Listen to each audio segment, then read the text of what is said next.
to talk about depression because I suffer from depression, which is really depressing to say. I suffer. But it's true because no one's ever like, I succeed with depression. There aren't any good ways to make it a happy thing because it's like a literal definition is to be sad.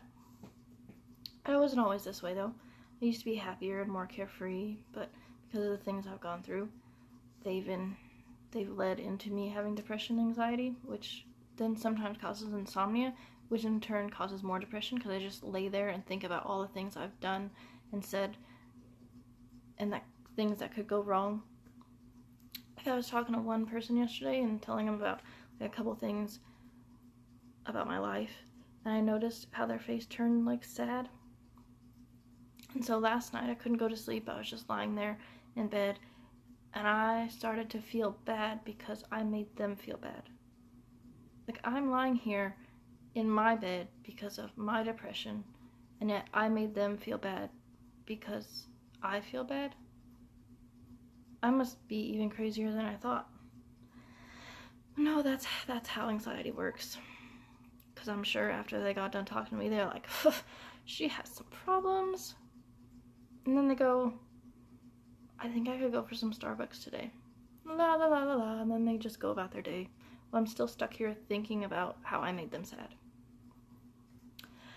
So I decided that I'm going to try to get into comedy to make light of my issues.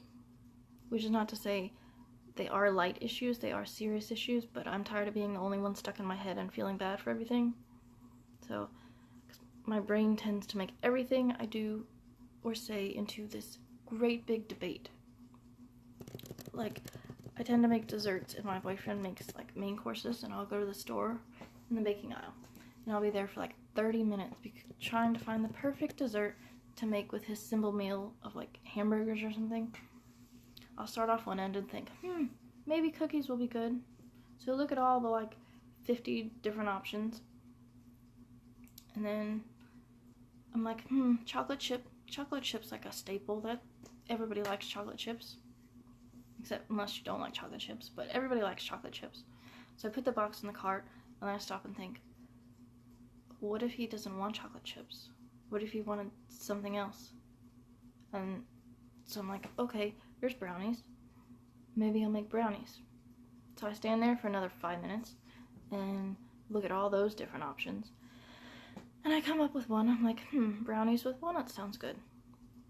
So I go to put it in the cart. And then I stop.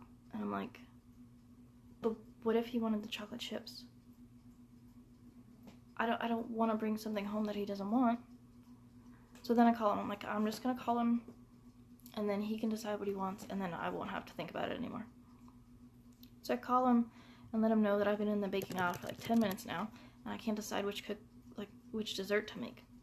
He's like, doesn't matter to me. Just like, but it does. I say, do you want cookies? You want brownies? He's like, whatever sounds good to you. I'm like, what do you prefer? He's like, it doesn't matter. Anything you pick will be great. I'm like, aw, that's so sweet. But seriously, I need you to pick something, because I don't want to be stuck in this aisle anymore. So he picks it out, but I hear in his voice that he's frustrated at my failure to just pick something. And then my wonderful brain goes, you made him upset. Now you should get 2 desserts to surprise him and then let him know that you really love him. So I'm fucking stuck again for another however many more minutes in this fucking aisle. How fucked up is that?